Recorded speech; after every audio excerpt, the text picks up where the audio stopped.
All right, so we're back for another fat oxidation test with the Calibre Biometrics. And so, as you can see, I'm already getting ready to start my ride. I do have a custom workout that I've put together in accordance to Calibre's protocol. And so, what they recommend for the protocol itself is outside of the basics of making sure the device is fully charged and essentially set up, ready to go. And so part of that setup process is to make sure that you reset the device. You do essentially like a factory reset, let it rest for about a minute or so, and then recharge the device for about another 30 minutes. And what that does is it warms up the sensors in order to get the device ready to go. And so after calibrating, then you get into the actual workout. And so the way the workout works is for the first 10 minutes, you're doing half your FTP in a warm up. And then from there, you have 3-minute intervals incrementing from 60% FTP, 70%, all the way up to 100% FTP. And then you do a 1 minute and 30-second, just kind of, rest, relax, do nothing, ideally. And then after that, you do a 3.5 minute cool down. So, right, roughly around 30-ish minutes of workout. But the purpose of it is to really look at how your body is utilizing fat. Now, remember, this device is an indirect calorimetry, which means it is measuring your breath and working out the differences between how much carbon dioxide you exhale and how much oxygen you exhale. And so after doing a quick look back on Calibre's videos, which I'll link in the little banner or flag or whatever it's called, go ahead and check it out so you can hear from them too. But basically, what they're looking at is the respiratory exchange ratio, which is basically the measurement of carbon dioxide to oxygen when you're burning glucose or sugars. Your exchange ratio is about 1 to 1, so one carbon dioxide molecule to oxygen molecule. But when you're burning fat, that ratio changes a little bit, and so you're producing less carbon dioxide, slightly less carbon dioxide than you are oxygen as you're exhaling. So that's what the device is looking for in order to ensure that it is getting the most accurate um, measurement of what's going on, you know, what activity is going on at the moment. And so that's ultimately what this test is all about. And so a quick run through on what you're seeing on screen right now, which I'll then kind of fast forward to the end so you can see the results, is basically I have obviously myself wearing the mask, but I have a screen recording of my phone that is, going through the app itself, and you can see just on the screen that you're going to see at the moment is my metabolic rate. So you'll see how much fat I'm burning in percentage, how much carbohydrate I'm burning in percentage, and then at the top you'll see the graph going up and down with what my overall calorie burn is. There are a couple other numbers, but at the moment they're not necessarily relevant because again, this is focused on the VO2, or not, sorry, not VO2. This is focused on fat oxidation. So that's what I want to understand and want to look at. And so while I'm working out, ultimately what'll happen is you'll see the change from when I'm starting to burn more carbohydrates and kind of that, those gauges adjust as the workout continues on. And so I'm going to fast forward through till the end because again, the prime focus is the results here. All right, so that is me finishing up with my fat oxidation test workout. And as I get to the end, I do my best to kind of stop the workout and the recording at the same time, just so that way I have a kind of guide to go back to when I set up this video. Because ultimately, that's the one kind of caveat with this, and um, being able to record it while it's all going on to get the best indicator. Because again, what we're looking at is taking the data from Calibre and correlating it to my actual workout, my actual performance. And while we go back through, um, go into the app here, looks like they're slightly out of sync. And so I went back and double checked. The video's probably about 7 seconds or so out of sync, so I'm not gonna unchop everything and then, you know, try and reestablish that, because 7 seconds is not a big enough gap for me to um, be overly concerned, especially when you look at the results. So when you look at what they are prescribing in terms of how to understand the result.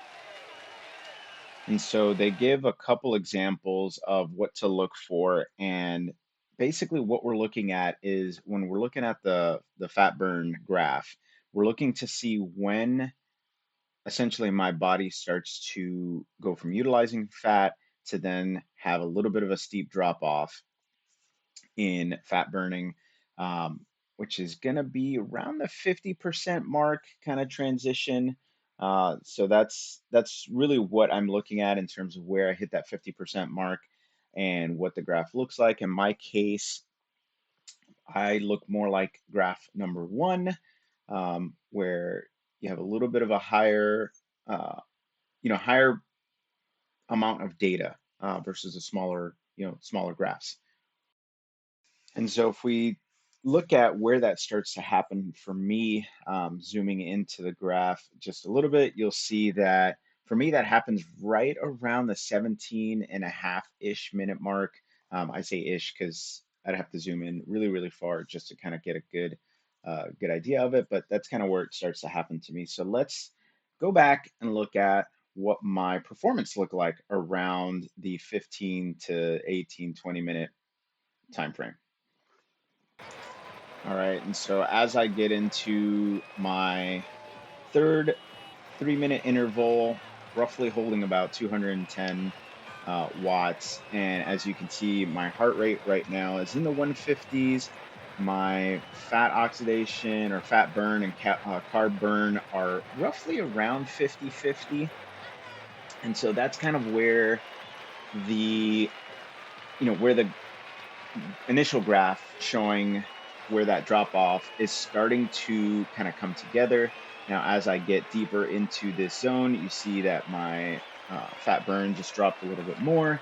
And basically from here on out, as I speed this up a bit, you'll see that my fat burn little by little starts to come down. And then it just, I don't want to say quickly, but it just almost incrementally just notches away little by little in a faster succession as I complete this 3-minute, 210 watt interval. And then as I get into the 240 watt, you see my heart rate still hovering in the 150s, but starting to come up a lot quicker at this point. It's starting to really go up as my carb burn starts to go up as well, and ultimately get me to 100% carb utilization. Now, I have looked at this on a CGM, and I can see when I do some of these harder efforts, especially in races, where my sugar will spike up and then come right back down as I continue to ride and race in a lower tempo. And so basically for me, just to kind of wrap this up, for me, somewhere in the 210, 200 watt zone is where my max fat utilization is. So that means anytime I plan a zone 2 ride, and I do actually have an example of that I'll show real quick, but anytime I have a plan a zone 2 ride, that's really where ideally I can stay in order to maximize my fat utilization. Now, where this comes in very important is fueling strategy. What fuel do you want to take with you while you're riding? In this case, even though I'm riding indoors, I still want to know what fuel I should have on board. And so this is the ride that I did the other day. And as you can see, as my calorie burn rate climbs up, I'm ultimately pushing myself up into that 200-watt zone because I wanted to see, put this to the test and kind of see where I'm at and just hold it as long as I can. And in this ride, I want to say I think I held in that, try to stay in that 2 watts per kilogram range. And so really just doing my best to kind of hold it there. I thought I'd hit into the 200s, but it looks like I just stayed around 2 watts per kilogram, which again is not that far from, it's 170 versus 200 watts for me. And so it's not that far from my fat max, and really just wanted to see what my fat oxidation looked like. And so you can see the graph on the right hand side that basically that's kind of where I'm hovering. Just, my fat burn is staying in that, 100% kind of arena. And the reason why it's staying there is because I'm not, I'm not I didn't dive deep into burning a lot of carbohydrates. Now, as anyone knows, you do use carbohydrates while you're alive. It's not it's not either or. Your body is constantly switching fuels depending on what's going on. If you were to test your blood sugar while you're working out, you would see that even at a steady state, even though I'm, utilizing 100% fat right now in terms of my exercise, that doesn't mean that I am, not utilizing glucose. If you were to test my blood, you would see that, I do have a blood sugar, reading. It's not like I go to zero. I personally think this is just kind of a quirk in the way it displays the information, because in doing different multiple tests, I've kind of found that, comparing to my blood sugar, the, you know, what I'm experiencing and what I'm seeing in the caliber is what I'm also seeing in my blood glucose. Meaning, when I'm doing a steady state cardio like this and I look at my blood glucose, it's kind of, relatively flat, not, not going crazy, not, a lot of spikes and rises. And so if you look at my graph here from my CGM, you'll see that there's really only about a 10, 11-ish point change during that workout. And in this case, it's about a half-hour window that I'm showing, because I can't zoom in any further on the app itself, so I can't show the actual workout. But basically, you would see that I'm not really utilizing that much blood glucose while I'm doing this Zone 2 ride.